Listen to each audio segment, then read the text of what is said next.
And so we finally arrived at the Unova list. And to be honest, this list was the most difficult to make in terms of which Pokemon got in there. Yeah, because there's no good Pokemon in Gen 5. You shut your ignorant mouth! It's because there were so many good Pokemon that I had trouble making up my mind about which ones were going on the list, and was very tempted to do a 20 list.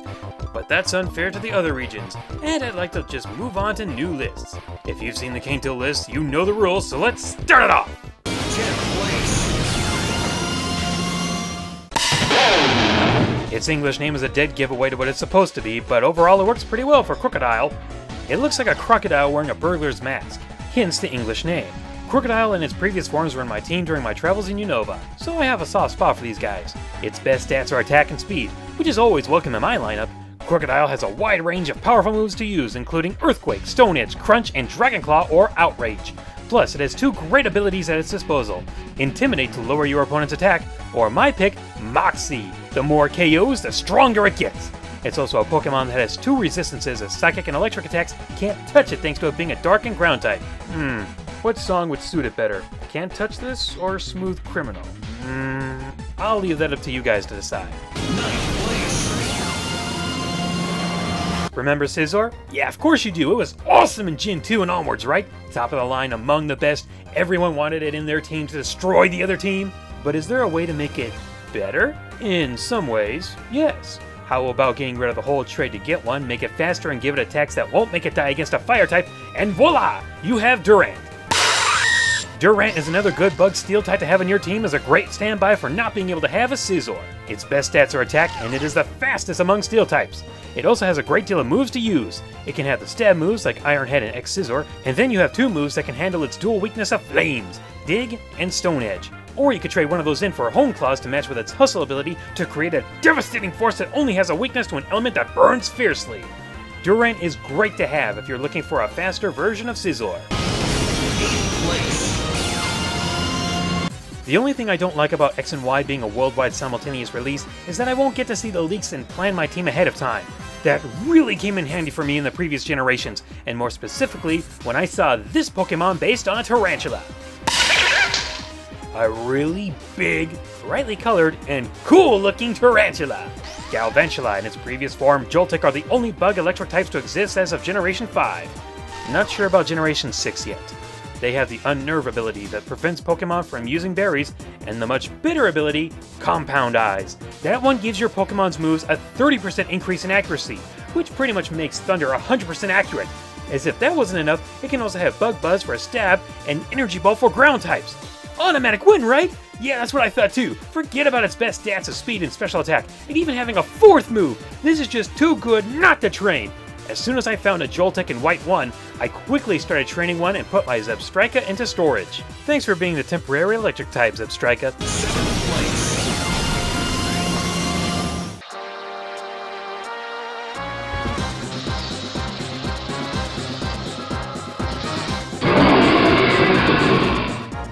Where do you even begin with a Pokemon like Zekrom? It's the mascot of Pokemon White that wants to help its trainers seek out and fulfill their ideals.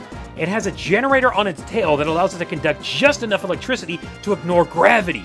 Its best stats are attack and a tie between defense and special attack. Its attack and defense are the highest among electric types, unless Gen 6 has anything to say about it. And in Pokemon White, it was almost a requirement to catch Zekrom before you could beat the game. And it doesn't even say Wild Zekrom appeared, just Zekrom, as if to acknowledge the fact that there was something really special about it. But the same is also true for Kyurem and Reshiram, whose attacks can be resisted by no type, while Zekrom has some trouble against Steel and Ground and Electric and Steel types. Sadly, Zekrom cannot learn Earthquake or even Brick Break to deal with those guys, but if you teach it Hone Claws and Focus Blast, you won't have that problem anymore, right? Yeah, it's not based on its attack, but for this situation, I don't care. Plus, it can learn Fusion Bolt and its exclusive move, Bolt Strike. No, don't argue with me. Special Victinias can also use Fusion Bolt. Both are incredibly strong electric attacks, and either Dragon Claw or Outrage for stab moves. Its design is also something I like about it. It just looks so tough and cool and mysterious that it almost commands respect when it enters a battle. Sure, it's one of the easiest legendary Pokemon to catch, but I'm not going to complain about that. That's actually another good thing I like about it. Less time to waste is the way I see it. And on my final note, the only reason I bought Black 2 over White 2 was just so I could catch another Zekrom. That says something right there. 6th place.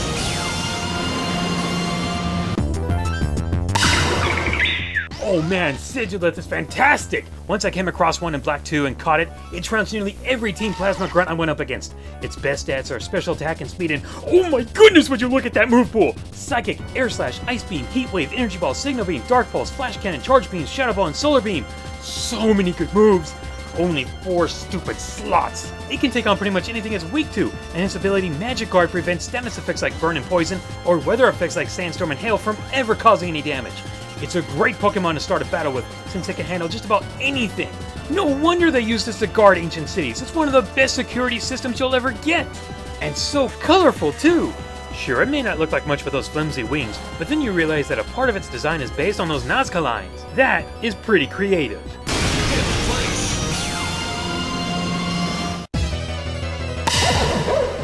Let me just say that Scrafty is a Pokemon you should do everything in your power to take down right away, or else it's game over. It has the highest defense stat for Dark types, and is tied with Gallade for the highest special defense for non-legendary fighting types. So yeah, it's a Dark fighting defensive wall in case you didn't pick up on that.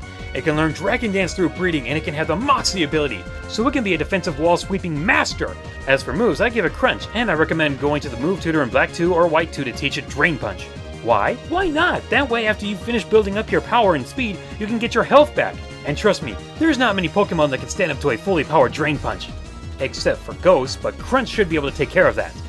I would also recommend Thunder Punch, but considering how many people train Dragon types, like me, you're better off giving it Ice Punch, which will still give you a good move against Flying types.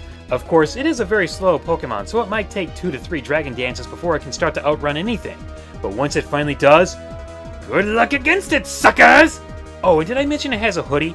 That'll factor in a couple of cool points for you.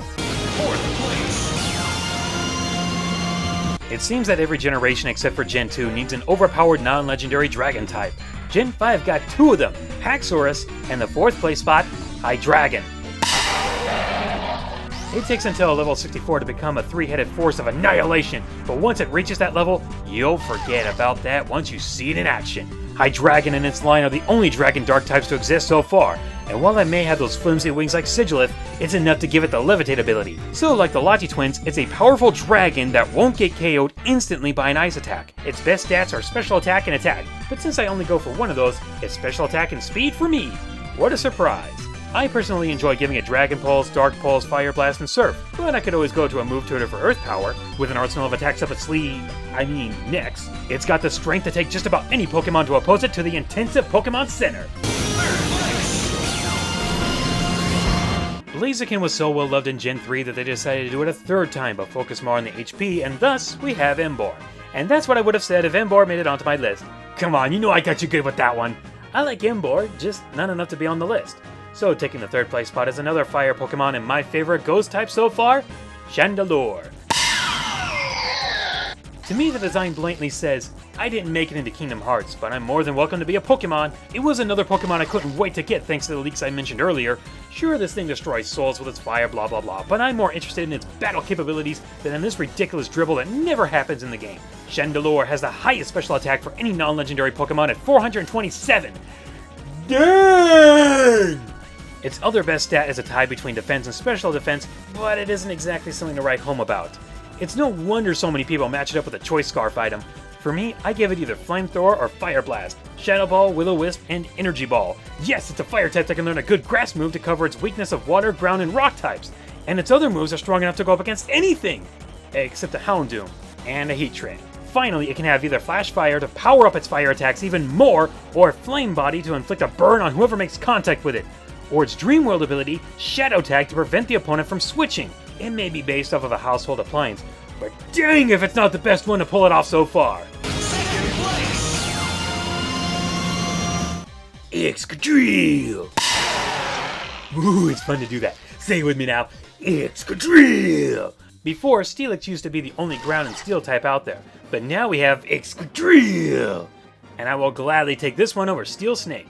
No offense to Steelix lovers, but what Excadrill can do is simply put, outstanding! It is tied for having the highest attack for steel types, as well as having the highest HP stat for any steel type. Sadly, it has the lowest defense for said element, but its abilities, oh my loving lord, its abilities! It can have either Sand Force, which powers rock, ground, and steel type moves by 33% in a sandstorm, or the big one, Sand Rush. Now pay attention, the highest an Krookodile speed can go without an item is 302. In a sandstorm, Sand Rush will double that speed, making it almost impossible for any other Pokemon to outrun it except for speed priority moves. So it has a high attack power and can be the fastest Pokemon out there. And it can learn some good moves like Earthquake, Iron Head, Rock Slide, and X-Scissor. Wait, why not give it Sandstorm? I love Tyranitar, that's why. Do I even have to talk about its appearance? Yeah, it looks like a Monty Mole from the Mario games, with Wolverine-like claws. Krookodile is gonna dig your Pokemon's grave!